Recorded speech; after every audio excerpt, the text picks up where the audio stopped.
In questo video spiego 13 espressioni e modi di dire informali per parlare l'italiano in modo naturale.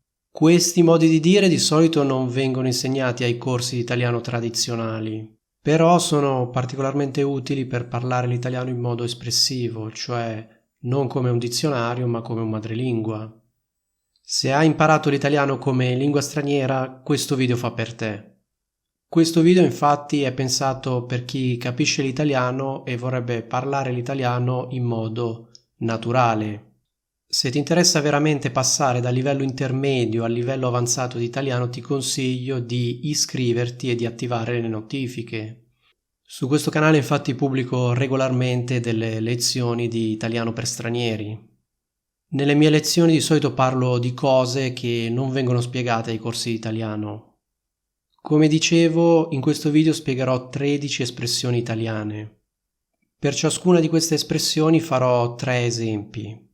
Ecco, una precisazione, farò degli esempi che non sono tra loro collegati, cioè per ogni modo di dire vi dirò 3 frasi di esempio, ma queste frasi non sono tra loro collegate.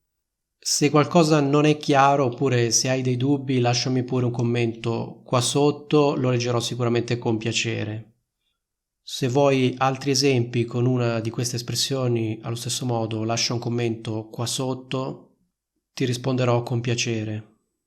Quindi allacciati la cintura di sicurezza e preparati a decollare verso il regno del super italiano. Partiamo dal primo modo di dire e dalle prime frasi di esempio. Round 1. Luigi dice cose assurde, non ci sta con la testa. Martina non ci sta con la testa, fa delle cose troppo strane. Ho conosciuto una ragazza che non ci sta con la testa, dice di essere il faraone Akhenaton. Non ci sta con la testa. Round 2. Ti conviene dirglielo senza mezzi termini, altrimenti non capisce. Nella vita è sempre meglio essere diretti e dire le cose senza mezzi termini.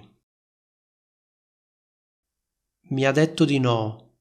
Non è che me l'ha fatto capire indirettamente, me l'ha proprio detto senza mezzi termini. Senza mezzi termini. Round 3. Certo che Roberto non capisce una mazza. Capisce sempre il contrario di quello che gli dico. Daniele non capisce una mazza. Gli ho detto tante volte di non farlo e continua a farlo. Questa cosa gliel'avrò spiegata 100 volte, ma non l'ha ancora capita. Non capisce una mazza. Non capisce una mazza. Round 4. Mi ha sorriso a denti stretti. Non era molto contenta di vedermi. Quando gli ho fatto la proposta, hanno accettato a denti stretti. Gli ho chiesto una cosa e mi ha risposto a denti stretti. A denti stretti. Round 5. Elisabetta mi va a genio, mi piace un sacco parlare con lei. Il nuovo professore mi va a genio, spiega le cose davvero bene. Va bene, d'accordo, la tua proposta mi va a genio. Mi va a genio. Round 6. Il direttore di quell'azienda fa il bello e il cattivo tempo, tutte le decisioni dipendono da lui. Il figlio del proprietario fa il bello e il cattivo tempo, decide tutto lui. In teoria dovremmo decidere insieme, ma lui fa il bello e il cattivo tempo. Fa il bello e il cattivo tempo. Round 7. Con questo prodotto guadagnano molto di più. Hanno trovato la gallina dalle uova d'oro. Hanno inventato un sistema che gli permette di guadagnare il doppio. Hanno trovato la gallina dalle uova d'oro. Il mio amico si è sposato con una donna bella, intelligente e ricca. Ha trovato la gallina dalle uova d'oro. Gallina dalle uova d'oro. Round 8. All'inizio ha storto il naso e ha detto di no, ma poi ha accettato. Inizialmente ha storto il naso e ha detto che era una cosa immorale, ma poi mi ha aiutato. Le ho proposto di venire a casa mia, ma ha storto il naso. Non sembrava troppo entusiasta all'idea. Ha storto il naso. Round 9. Francesco non parla molto, è una persona di poche parole. Marta è di poche parole, quando le chiedo qualcosa risponde con una o due frasi. Non mi piacciono le persone che parlano in continuazione, preferisco le persone di poche parole. Di poche parole. Io e mia moglie litighiamo spesso, ha sempre da ridire su tutto. A Chiara non va mai bene niente, ha sempre da ridire.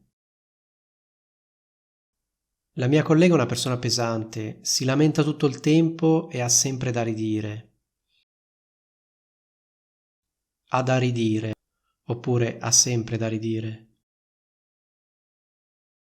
Hai speso un sacco di soldi e ti hanno dato un computer che non vale niente. Quel telefono costa tanto, ma non vale niente. Non comprarlo.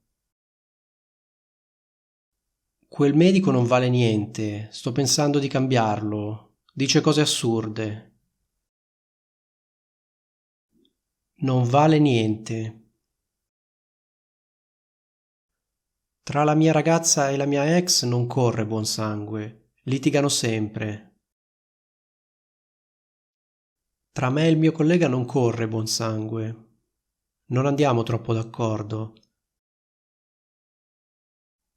Tra il padre di Laura e il ragazzo di Laura non corre buon sangue.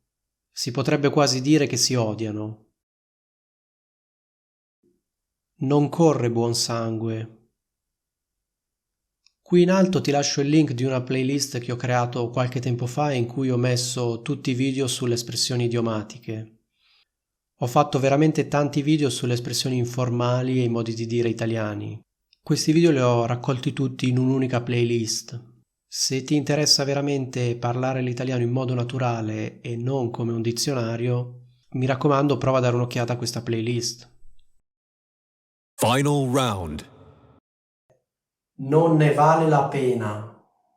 Tenete presente che ho detto non ne vale la pena e non vale la pena e poi capirete perché.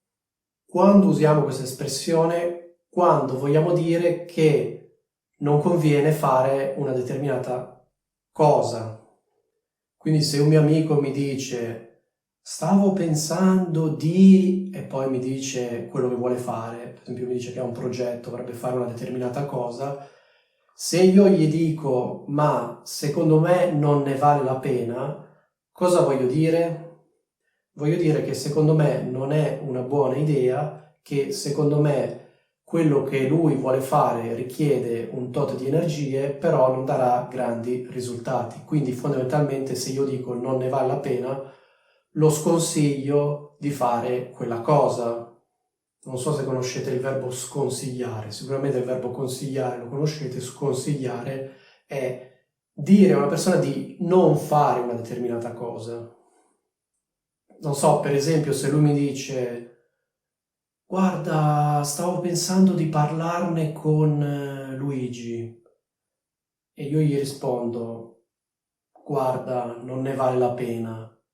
Cosa voglio dire? Voglio dire che secondo me non conviene che lui parli con Luigi, cioè in altre parole, nella mia visione, parlare con Luigi è fondamentalmente una perdita di tempo e quindi sconsiglio al mio amico di parlare con Luigi. Oppure un altro esempio potrebbe essere stavo pensando di telefonare a Martina e chiederle se lei ci può aiutare. Io in questo caso potrei dire guarda, secondo me non ne vale la pena. Cosa significa? Significa che secondo me è inutile. Significa che io penso che lei comunque non ci aiuterà. E quindi sottolineo il fatto che fare una cosa di questo tipo è soltanto una perdita di tempo, perché noi investiamo delle energie in qualcosa che è destinato a non dare alcun risultato.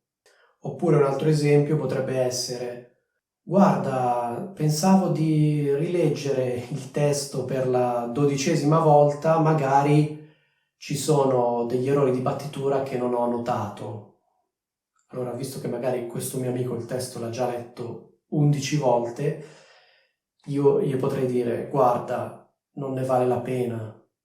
Cosa voglio dire? Che secondo me è inutile che lui rilegga il testo per la 12ª volta, cioè perché probabilmente se c'erano degli errori, quegli errori li ha già visti le altre volte che ha riletto il testo. Quindi secondo me c'è questo investimento di tempo necessario a rileggere il testo e dall'altro c'è la possibilità che il mio amico trovi altri errori. Secondo me è poco verosimile che lui trovi altri errori, quindi il tempo andrebbe perso fondamentalmente. Questa cosa richiede determinate energie che però andranno sprecate perché comunque si otterranno dei risultati insignificanti, anzi verosimilmente non si otterrà niente. Come vi dicevo, fate attenzione che c'è il ne, quindi non ne vale la pena e non vale la pena. Perché c'è questo ne? Perché in realtà poi la costruzione propriamente sarebbe: non vale la pena di fare una determinata cosa. Quindi il ne va a sostituire quel di. Cioè, in altre parole, non ne vale la pena vuol dire non vale la pena di fare questa cosa. Prima, vi ricordate che avevo detto semplicemente non ne vale la pena. Il ne sostituiva di parlarne con Luigi, di fare questa cosa. Non vale la pena di parlarne con Luigi. Ecco, propriamente sarebbe non vale la pena di. Ci sono anche persone che dicono non vale la pena e quindi dicono, per esempio, non vale la pena parlarne con Luigi. Tecnicamente, secondo i dizionari, sarebbe più giusta la variante non vale la pena di, però molte persone effettivamente, soprattutto con questa struttura, dicono non vale la pena parlarne con Luigi, non vale la pena fare questa cosa. Colgo l'occasione per ricordarvi che questo canale è veramente enorme, contiene centinaia e centinaia di video. Se volete imparare nuove espressioni idiomatiche vi consiglio vivamente di iscrivervi e che la forza dell'italiano avanzato sia con voi.